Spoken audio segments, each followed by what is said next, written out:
What's up, everybody? Welcome to another edition. Here we are at the sugar beet harvest. This is the piler. This is the machine that piles the beets. You're fixing to see the truck unload the beets into the chute. Yeah, you see it squirting water in there. That's supposedly to keep the beets from sticking inside of here onto the end up. You see that conveyor running under there? When the truck lifts up, you'll see them come out in a minute. And it'll carry it on up the piler, which I think the entire operation is pretty doggone cool. Yeah, I kind of like that machine. There's the beets going up into the screener. The screener separates the dirt from the beet because the farmer does not get paid for dirt. No. They get paid by the sugar content and the weight. So when the trucks come in to the gate up front, they weigh the truck coming in and they weigh the truck going out, because in a moment you'll see the dirt being returned back to him. And on the left hand side of the machine is another end up, but at this time it's not running. But they usually have two trucks there, one staged and ready to go. Pretty awesome setup. They're raising the truck up just a little bit higher. There's a lot of beets. A lot of beets.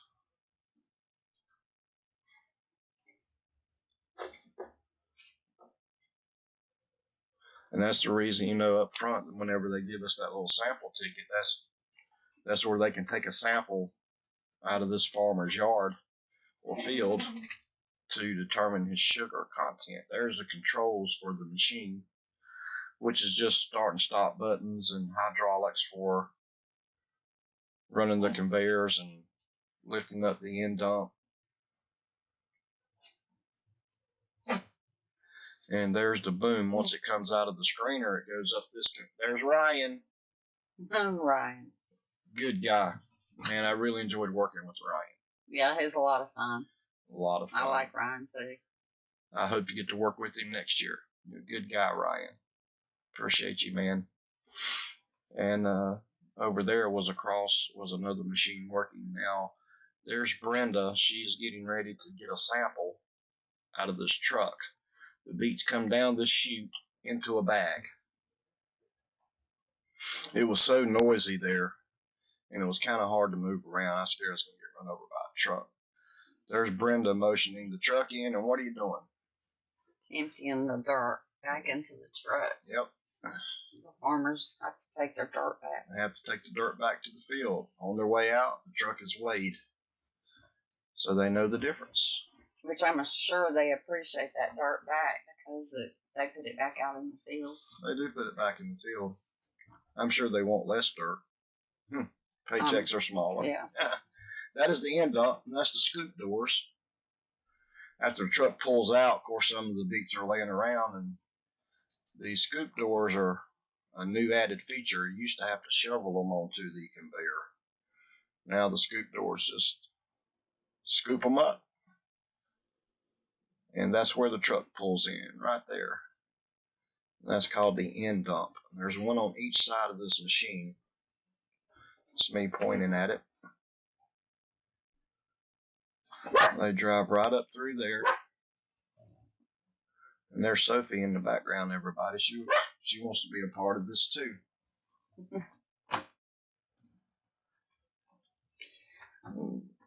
That's the conveyor going up into the screener. It's a pretty massive piece of equipment. I think the whole process is neat. We'll talk more about that at the end. Yeah. But here are the bags. And that's where, of course, I told you we take the samples. And that's where you put the ticket inside of that door. And it's a barcode, and they scan it. And it's all tied to the farmer. And here's the sample dump again.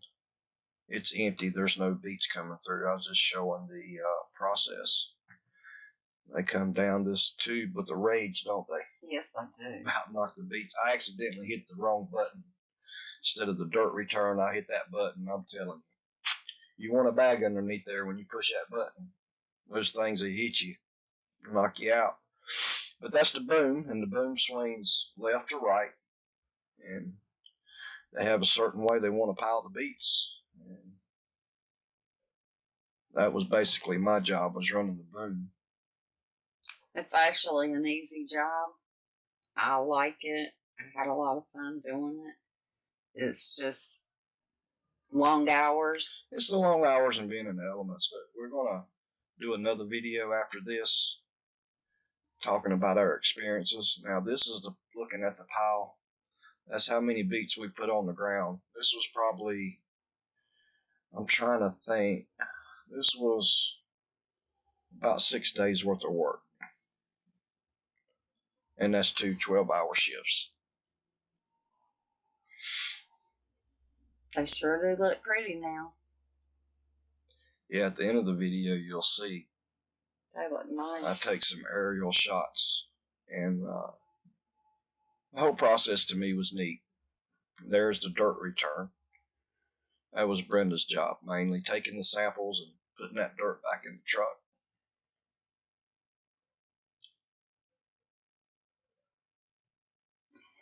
That was pretty neat. Just a big piece of heavy equipment with conveyors. These beets come rushing up that conveyor, and they go on a pile. Mm-hmm. You can see that piler right there, just shooting them out at the other end, piling them up. And here's some aerial footage of the piler and of the beets. Now, if you look at the top of those beets, it's flat up there. They actually take a snow plow. They climb up on top of the beets with the snow plow and flatten the top. That was pretty cool to see. I wanted that job. Yeah, it was pretty neat. That job was awesome. But they do that for temperature. These beets have to be a certain temperature whenever they're stored in this pile.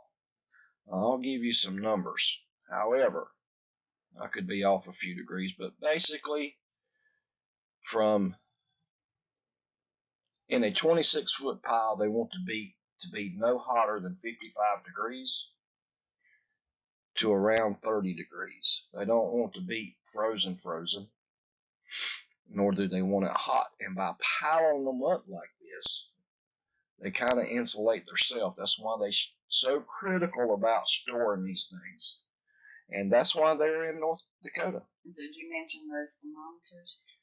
Yeah, you'll see some boxes on top of the pile. I think we already passed them. Those are thermometers where they actually are taking the temperature of the beet in the core of the pile. That's why you only have like a 2-week window to get these things out of the ground, because they wait on the temperature. If it's too hot, they'll shut the piler down. They'll stop the farmer from picking. If it's too cold, they won't take the beets. They have to be in that window a certain, and there's only like a month out of the year where the temperature is pretty decent in North Dakota, and we are in Drayton, North Dakota. Mm-hmm. American Crystal Sugars. But the temperature is real important. I found the whole process to be neat. If you look to the right of those piles, not so much here. Now, you'll see some of the piles real high and some real low. At 26 feet, that means the beets that are in there, the hottest beet in there is 55 degrees or around that. Now, as it got hot on us, they lowered the pile. They lowered it to 20 feet. Mm-hmm. That way they could take a temperature of a beet 57 and a half. If it got over 57 and a half, they'd shut us down. But if you look beside of these tall piles, you'll see a big round pipe. And they actually blow air inside of the beets. They put them down on the ground before the piler piles the beets on top. And it blows cold air in there all winter. It stores them for the entire winter. like I say, it's a neat process. This is my favorite part, flying over that smokestack right there. That's pretty awesome. And all of this was with the permission of American Crystal Sugar. I wouldn't dare do this without their permission, and they absolutely had no problem with me doing that, taking the video. But I think those guys, I think you might see the little temperature boxes. Just look for the little gray boxes. They may be in the part of the video that's passed. That's the temperature probes. And inside of those buildings are beets also. They are packed from floor to ceiling. And they're just like this that you see out in the yard, but inside of the building. And they have vents under the bottom of the pile. If you look to the left there, you see some blowers. That's where they actually put the pipe into the pile and blow cold air into the pile. Now this part here is a 26-foot pile. Just before that was 20. They made us drop it to 20 feet because of the temperature. But you can see the blowers on the right hand side, and they got culverts underneath the pile blowing in that cold air because the temperature's fixing to drop here in Drayton. I mean, it's fixing to get cold here.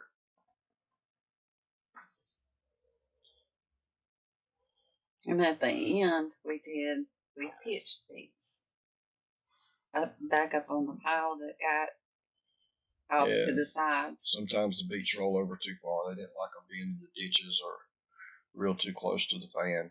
So we had to pitch them back up on the pile. But you can see the pipe going up inside of the pile. You see a stack of the culverts laying there. They didn't use as many this year, but they was real ecstatic. I think we finished this in, 12 days? Yeah, it was a very good year for the For farmers everybody. and Crystal Sugar. The farmers were very, very happy with our work and what we did. And we'll talk about that later in another video. But look how flat it is out there, guys. I mean, it's just, as far as you can see, is thousands and thousands of flat land, acres and acres of sugar beets. Mm-hmm. I mean, that's the main product right around this plant. They'll put up this sugar making plant right in the middle of a sugar beet field. And the dirt here is some rich dirt, like no other dirt that I've ever seen. It's dark. Very dark. Almost like concrete when it gets wet and dries. Anyway, flying over that stack again. Here's an aerial shot of the whole place. To those buildings out to the right. Just know that they are full of beets too. And that's enough storage to get them by all winter and part of the spring, my understanding. But just look out through there. It's just flat. Alright guys, I hope you enjoyed this video. I hope you got something out of it. I hope we give you some kind of insight of what the sugar beet harvest is all about.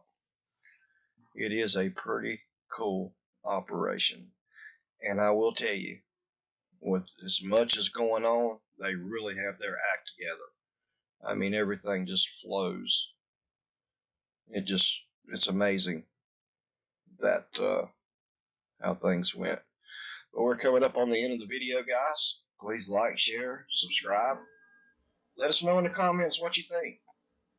Let us know if you like this kind of content, and we will try to get it to you. You guys have a great day, and we'll check you later.